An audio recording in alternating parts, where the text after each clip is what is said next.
Okay, in grade 11, my dear students, we are going to learn a very simple lesson today. That is, heat change associated with chemical reactions. Hmm. We have to understand the topic first. Heat. It's a type of energy. So, we will discuss this lesson in a certain way that should argue all the time. So, during a chemical reaction, there's a change in the heat. For example, I have mentioned here two pictures. Here this is a physical change. For example, when you move to an area which is freezing, you feel cold in that area. So we have a problem why we feel cold, because I will say that the heat or the thermal energy in that area is less compared to the respected other areas. And even here, when you go to a hot area, you will feel hot. Now these days in the evening it's raining, so it's feel cool, but in the morning you will feel hot because there's a change in the heat all over the time. But our lesson is highlighted to say about chemical reactions. During a chemical reaction, there's a change in heat. For example, I will mention this. You take a sample of dilute acid. I will take hydrochloric acid. You are putting a sample of sodium. So when you put that magnesium or sodium into that dilute sulfuric acid or hydrochloric acid, what will happen? You will see the container becomes hot. The reason, during that chemical reaction, what has happened? Heat energy is generated and released. Right? And even another thing I will tell you. You put sugar into tea. Right? When you're making tea, the hot tea, you are putting what? Sugar. When you put that sugar, what will happen? The tea start to cool down. The mixture of tea start to cool down. So another thing, you can understand what is actually happening during a chemical or physical change. The heat energy is changing. Let's see what we have in the tube.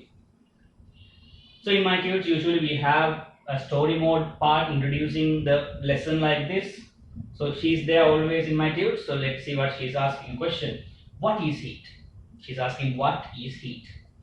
So I respect that person. That's the founder of modern science. So don't worry, that's a cartoon character I mentioned there, but actual person is a great scientist, greatest scientist, Albert Einstein. He is elaborating this thing. It is the form of energy that can be stored or flow from place to place. Now we have a problem. Stored and flow. Heat is energy, we know that from your young age. So what is stored? You know that you take a hot water. That hot water feels hot because it stores energy inside. What form? Thermal energy, or we call heat energy. Flow.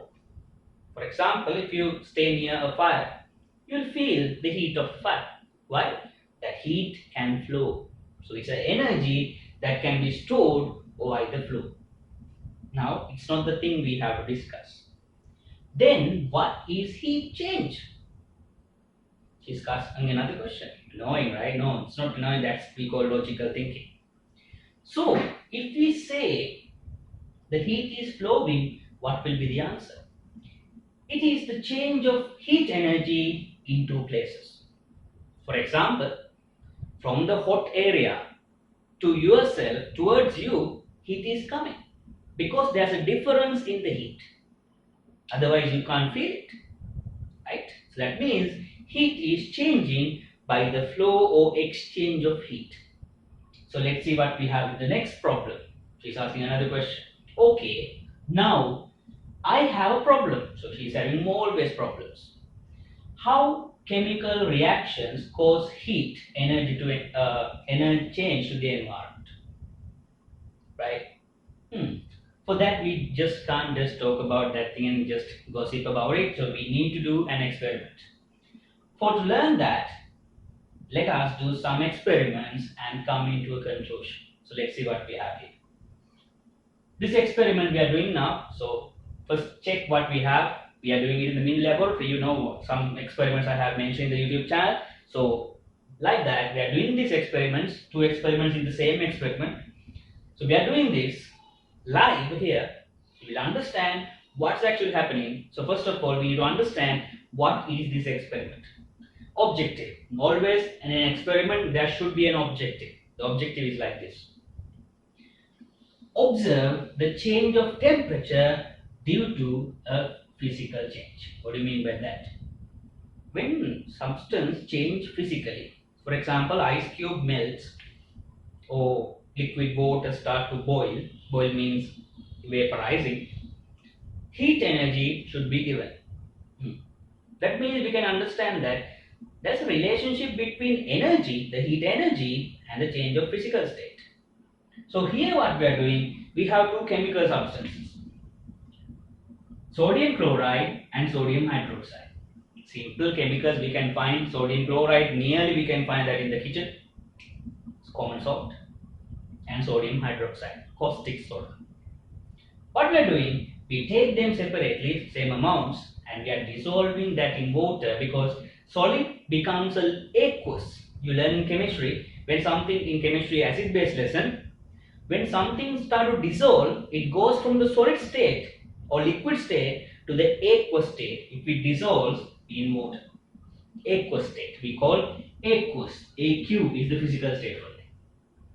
In that state, we are going to observe in that physical change whether the temperature or the heat changing. So we need the indicator instrument, we call the thermometer, and let's see what we get as the observations in this experiment. Let's see. Welcome to the mini laboratory, my dear students. So today we are going to learn the experiment related to heat association during a chemical change. First, before the chemical change, what we are learning is about the physical change. So you can remember in the tutorial it mentioned something, that is, we are learning how the temperature changes in water when sodium hydroxide is added. When you add sodium hydroxide, we are going to learn how the temperature in water changes. To how to measure the temperature, we use the mercury thermometer. This is the mercury thermometer. You can see the mercury level in here. The mercury is present in this one, so you will observe the temperature clearly in the video. So these are the things we need, and we need spatula or the glass rod we need. I use a spatula to transfer the chemical sodium hydroxide into the beaker and observe what is the change of temperature. Initially what we are doing, let's see what we have. We need to measure the temperature of this water. We have to keep this thermometer vertically like this for certain minutes until the room temperature and the temperature in water gets stabilized. So I kept this thing for near 3 minutes. Now I will measure the temperature of this water. So you can see the temperature now. I've kept the thermometer in a vertical direction, you can see, with the water. So if you see the temperature in water, stabilized temperature in water, it's nearly 30. You can see when I focus this thing, you can see the value, it's nearly 33 Celsius. It's in Celsius scale, you can see here the scale of this is in Celsius. So you see the temperature is at, you need to see it from the eye level vertically, very carefully you have to see. So you will see it as 33 Celsius. Now you can see I have added sodium hydroxide. I am dissolving this thing thoroughly. You can see after adding sodium hydroxide into the beaker, so the temperature has slightly raised up. So you can see the value in here. It nearly goes to 35, but it's remaining in 34 Celsius. 1 degree Celsius has been raised due to the dissolution of sodium hydroxide in water. So you can conclude one thing: the dissolution, the state change of sodium hydroxide into aqueous state, is increasing the temperature of the system. It means it releases heat to the surrounding. Now in this experiment we are going to observe what will happen when you dissolve sodium chloride into a sample of water. The same amount of water I took here. So I have kept this thermometer for nearly 3 minutes. to make the temperature stabilize. So let's see what will be the temperature in this 30 Celsius. A single degree change has occurred due to the dissolution of sodium chloride in the solution of water. So here we will see the temperature of the system has declined. That means the energy is absorbed by the surrounding to lower the temperature of the system during the dissolution of sodium chloride. Right. Hope you understood what has happened in this reaction. So let's see our observation again. So you observed, I will just remove this thing so you can clearly see that. Observation number one, you saw when sodium hydroxide dissolves in that mixture, the temperature reading in the thermometer was raised. Why is that? Heat is released to the surrounding. Conclusion number one, tallying with observation number one. Some physical changes, the heat is released to the surrounding. So you feel heat, actually not you, the thermometer felt the heat. The reason, the energy is released to the surrounding. Second observation, you observe that when you put sodium chloride and dissolve it in water, the temperature initially it was having a temperature, you can remember. Now that temperature has slightly decreased. Why? From the surrounding, energy has absorbed. Then the surrounding temperature decreases. To dissolve sodium chloride in water, they absorb energy from the surrounding. So what happens to the surrounding? It starts to cool down. Some physical changes absorb the heat from the surrounding. Now, the discussion will be the magnificent thing. That means that's the scientific background of this experiment. First, what I was telling is the discussion we are going to write. First thing, why that sodium hydroxide releases heat. The discussion says like this. Listen very carefully. When a base or an acid, doesn't matter. Sodium hydroxide is a strong base, you know that. And if you take acid also, a strong acid, when you dissolve an acid or a base in water, exactly what is happening, they start to release energy. So that's why I mentioned here sodium hydroxide as the chemical to experiment and observe the temperature change or increase in temperature in this reaction. Second one, sodium chloride. Recall your memory, sodium chloride is a salt. That salt, sodium chloride, you in grade 10 in bonding lesson, it's a giant molecular lattice. When that lattice, solid sodium chloride crystals start to dissolve in water, they need to absorb the energy from the surrounding. So what has happened? It dissolves by absorbing the energy from the surrounding. Right? So those are the two things you are going to write in this discussion. Right? You can leisurely, you can repeatedly observe the video and you can write the answers for this discussion very clearly. Right? Now, the lesson part, the interesting parts are coming in the next sessions. Right? Experiment 2. Because our lesson is not just observing physical changes. We are going to observe chemical changes also. Let's see. We are going to observe whether heat is changing during a chemical change. We are doing a small experiment for that. Already I told you this experiment. What we are going to do here. Right? Let's see what we need for this experiment. Small beaker we need because we are putting dilute hydrochloric acid into that beaker. And we need a thermometer always because you can't just touch and just get a proper record of the temperature. We need the thermometer to just get the temperature, right? And magnesium metal we need. Example of metal. So let's see what we get as the observation of this experiment also. In this reaction, we are observing the behavior of chemical changes for the exchange of heat. So for this we need two experimental chemical substances. One thing, in this tube you have dilute hydrochloric acid and we need a reactant called magnesium metal. So I use a ribbon of magnesium, very clean. Now you can see it's cleaned by scraping the oxide layer out. So the lustroness you can see in this thing. So what you're going to do, before you add the magnesium stripe into the acid, we are measuring the temperature of initial temperature of sulfuric hydrochloric acid by using the thermometer submerged inside like this.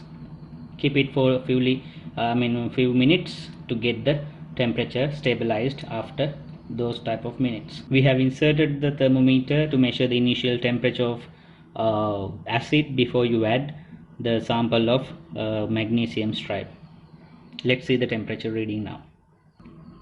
You can see the temperature reading in the thermometer. It's nearly 34 degrees Celsius. So let's see, after magnesium stripe is added, what will happen to the temperature reading. So it's 34 degrees Celsius.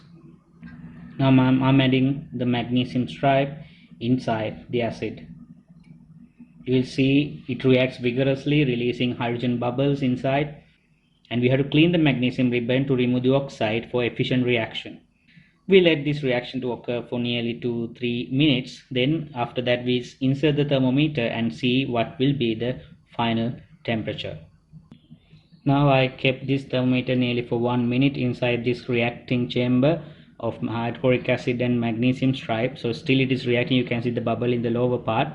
So now see the temperature. It has reached nearly 42 Celsius in here. You can see it's 42 Celsius it has reached. It was from 34. It has reached just now 430 as 42. Now it's reaching 43. Still the temperature is increasing. Understand one thing from this, that means during this reaction heat energy is released to the environment. So this reaction confirms that during a chemical reaction heat energy can be released to the environment.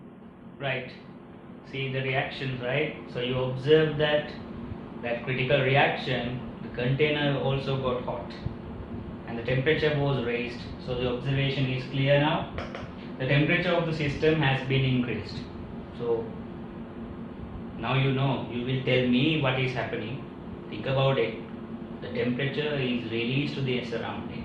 That's why the thermometer absorbs that heat and raise the temperature. Now after learning this experiment, we need to conclude several things. Let's see the first thing. There will be a heat change during the chemical reaction. You observe, because that was a chemical reaction, because magnesium reacts with hydrochloric acid. The above reaction released heat to the surrounding. We observed that because the thermometer has raised the reading. Heat energy is released during a reaction between acid and a metal. We learn a very simple thing, that is, when a metal reacts with an acid, heat is released. That's why they are telling, reacting a metal with a strong acid, a strong metal with strong acid, that reaction is little bit critical and very harmful. The reason is it can release a massive amount of heat that will result an accident. So you know scientifically now why teachers are telling not to put sodium into hydrochloric acid. After learning this thing, we need to name this idea. That means if a chemical reaction releases heat, that reaction should name that heat energy released in chemical reactions.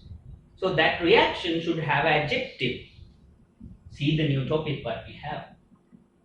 Exothermic reactions. What do you mean exothermic?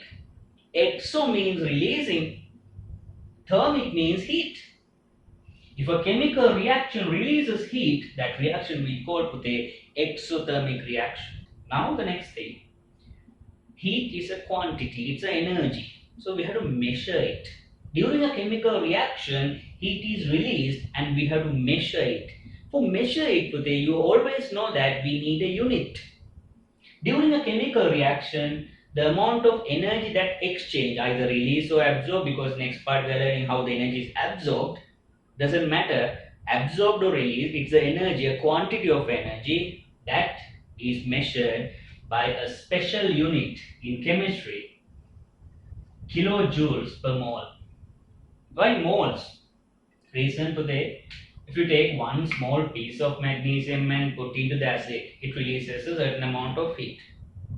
But if you get a large amount of magnesium and release it to the acid, it releases much of the energy. That means the quantity of reactants affects the amount of energy. So that's why we tell like this: kilojoules per mole. Per 1 mole, this is the amount of kilojoules it released. Right? So next one, how to write the chemical reaction with associate with the heat.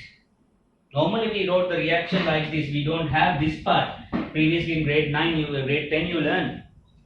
Just we write the reactants in the left side, products in the right side. We draw the reaction pathway as an arrow. But now in this lesson we are writing the association of heat in the chemical reaction. So why the heat is in that side, why it can't be in the other side? Look at this. Reactants are the initial step. Those reactants, these are the reactants in this example. Magnesium react with HCl. They will react and become products. At that moment, the thermometer measures gets the value of that heat as temperature. So that means at the end of the reaction, it releases the heat. In another word, I will say like this. In exothermic reactions, if the heat is released, that means products will have less energy than the reactants. For example, assume that 1000 joules of energy is present in these two reactants. I am just giving an example. From this 1000 joules, some amount will be released as heat, isn't it? Yes, of course. So assume that 200 joules of energy has released as heat. Where is the rest? The rest will be stored in these chemical substances as the products. So it will be 800 joules.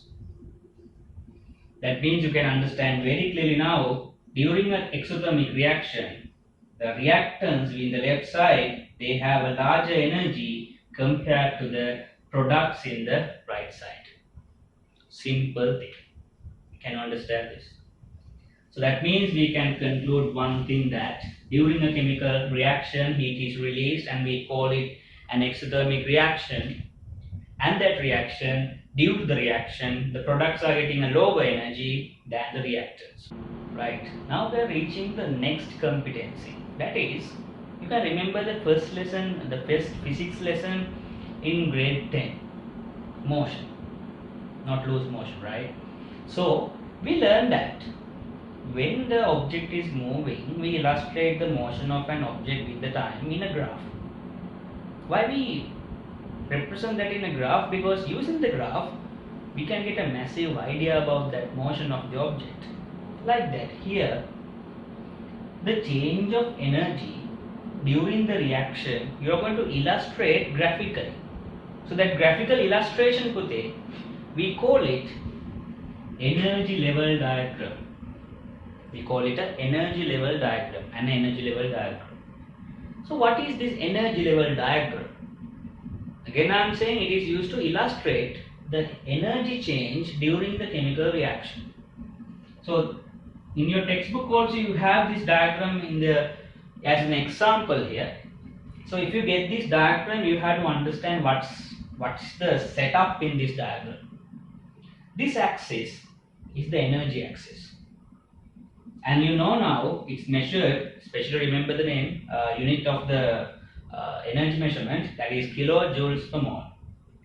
This way the energy increases. And there's another axis in this way. We are not discussing further details in here in ordinary level.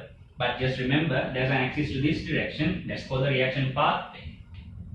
But we don't concern it in ordinary level because we are not learning advanced ideas. We are learning the platform of science. Now, you can see, as I told before, in the energy level, you know that if this is 0, this part and x and y, if I mention, y is at a lower energy and x is at a higher energy. Of course, you know now one thing, that is, we learned that in an exothermic reaction, the reactants are at a higher energy than the products. So when you are representing the reactants, they should represent at a higher energy level than the products. See, very simple to understand. Reactants are at a higher energy level than the products. See that? And always reaction occurs from the reactants to products. So the arrowhead, the green color arrow, you can see it represents the reaction proceeding pathway. You can see that it's proceeding to this direction. So it's important to show that. And during the process, you know there's a difference in energy. Difference is there. That difference has been released as exothermic energy. See, very simple to understand. So this is the normal classical typical diagram to understand the representation method of exothermic reactions. Let's go to a real incident now. So in this reaction you can see, first of all, if you get a reaction like this, you are looking at this now. You can see magnesium and HCl is here, magnesium chloride and hydrogen is there. So energy is lowered. From that thing we can understand this is an exothermic reaction. Why? You can see heat is released. If it is not released, it will be absorbed. The arrow direction should be the other way. You are learning in the next part. Now here, remember, reactants should be written in the higher level and the products are written in the lower level. And here, why we put like this, we need to have some steps, learn some steps before drawing this. First step is today, when the reaction is given, you are going to draw the chemical equation for the reaction and then you are going to draw the diagram. Without that, you just can't straightforward draw the diagram at the first level. So let's see the first example. I will not give you time to try this one. So there are two more questions here I will mention. So first question I will mention how to do this at a real situation, right? So let's see this one. A piece of sodium, so you are going to underline the chemicals we use. Piece of sodium, Na, is reacting with dilute sulfuric acid, H2SO4. Don't try this at home. I told you just kidding, right? So you know that reaction is very critical. Draw the energy level diagram for the following reaction. So what the students are doing, they just draw the arrows and going to draw that. So that's not the thing. First thing, you're going to write the balanced chemical equation. To write that, I told you always, I'm telling, the basic grade 11, so grade 10 knowledge should be there. The valency, type of reactions, and the behavior of the elements, metal acid reaction. In grade 11 also we learn metal react with acid, it forms blah blah blah product. So let's see.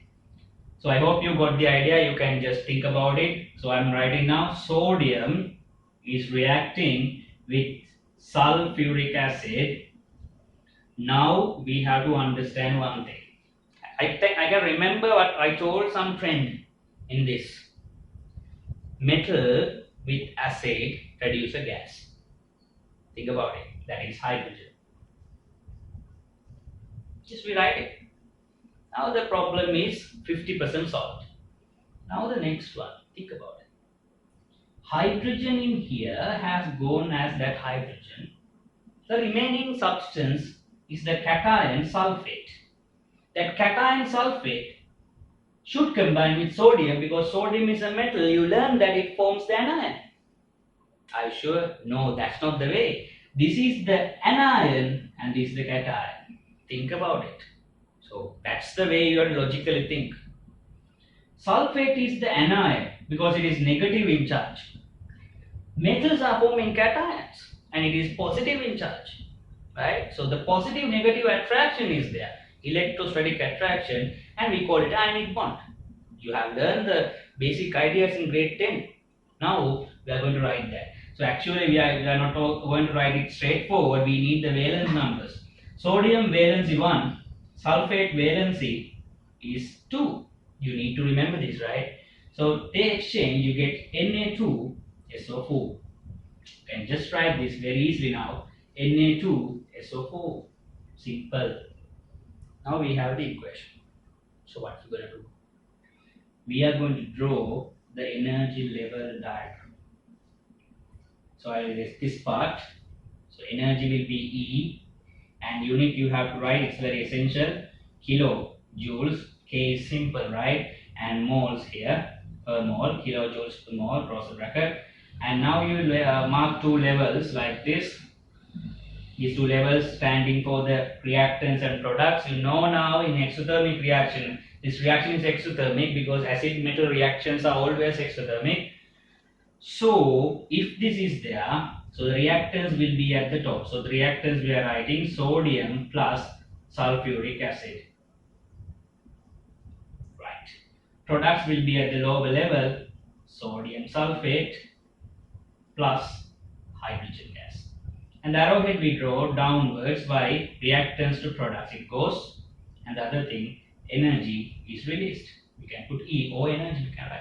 So this is the way we are drawing this idea. So hope you understood this thing. Now it's time for you to try that you reach the competency of this, writing this scale and going to do the balanced chemical equation thing. Now nobody just gonna think about this thing. Is this equation balanced? No, right? You know that sodium is here too. Check that. There should be 2 sodium and here also 2. See that? You have to understand that part. Always should be perfect. That means you can understand balanced chemical equation is the first level. Next is the diagram. So I'm giving some time so you can pause the video and try to do the second question. It's time to check the answer for the second question. Let's see what we get for the second question. So immediately I will tell this. What is the answer? To underline the chemicals, calcium carbonate reacting with dilute hydrochloric acid. Here also I told all the time I'm telling the junior knowledge level should be there. If a carbonate react with an acid, you have to understand what are the chemicals that produce it. So I will write calcium carbonate, calcium carbonate. Directly I will write, but you know you have to confirm this formula is correct by using the valency calculation. Plus hydrochloric acid, Cl, produces what? Now there's another problem. Now we have to understand what we learn in acid-base reaction. When a carbonate reacts with an acid, it produces 2 default products, that is water and carbon dioxide. Then that is okay. Now 50% completed. Now the problem is that what will be the salt in here. So you know that hydrogen and oxygen will and carbon will start to create that carbonic acid, and carbonic acid will be decomposed to form these two, water and carbon dioxide. And the remaining one here will be chlorine and calcium. So they will form calcium chloride, isn't it? So I will write the valence calculation here because you just can't write CaCl. You can't just write that because it should have the valency. So calcium is second group element, the valence is 2. Chlorine 7th group, the valence is 1. So they will get the valency exchange. So calcium chloride is this. Now check this is perfectly done. No, we need to balance this. When you are balancing the equation, we need to understand one thing. Check one after the other. Calcium balance, carbon balance, oxygen, 3 oxygen here, 3 oxygen balance. But you can see hydrogen and chlorine, there should be balanced. You can get 2 here, then you can see 2 hydrogen, 2 chlorine balanced. Right? Now the equation is done. We are happy, 50% happy. Other part, you are going to be happy when you get the diagram. So you draw the diagram. At a stretch, draw the diagram like this. Then this axis you are labeling as E, energy levels, and you represent that energy in kilojoules per mole. Don't forget that thing always. And 2 levels are there. Now how to think that this reaction is exothermic? See? The container feels warmer during the reaction. That means it is exothermic. So the reactants will be at the top, products will be at the bottom. So we are writing the reactors at the top, products here. Large number of products are there, so it takes time to write that. Now the arrow direction downwards, so what it says, lowering the energy, and that lower difference of energy is released as energy, exothermic energy. See, very simple. So you will get 4 marks for this, 2 marks for the balance equation, 2 marks for this unit and the diagram.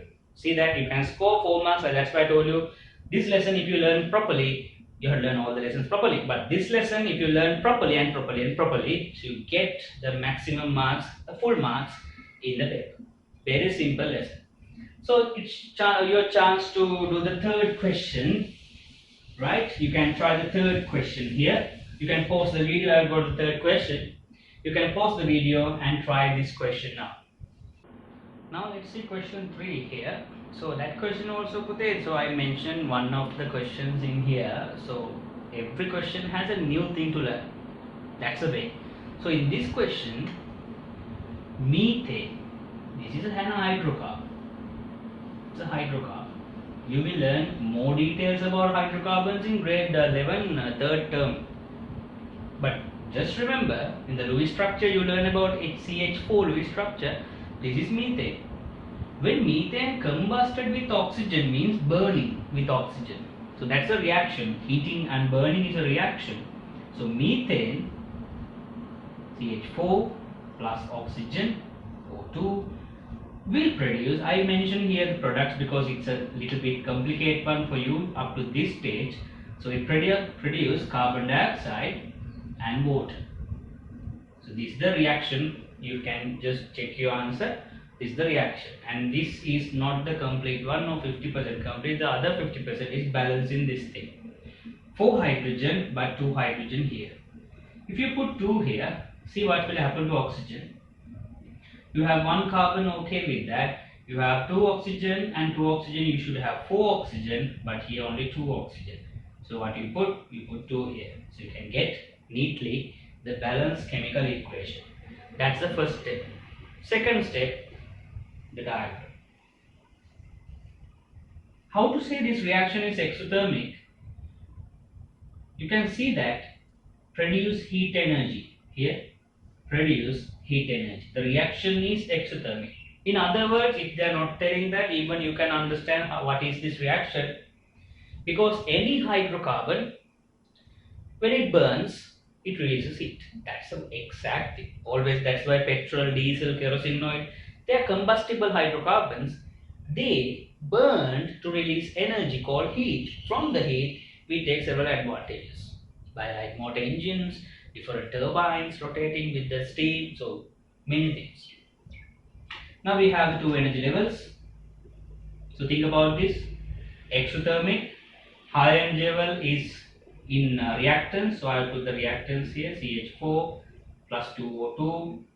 Products in the lower energy, so CO2 plus 2H2O. Reaction pathway always from reactants to products, so it will be downwards and the energy is released because drop is released, right? Energy is released, and missing one thing missing, that energy and kilojoules per mole. See that? Change the answer. That means you are very perfect now. You can get the understanding properly about exothermic reactions. Have a nice day, everyone. Goodbye.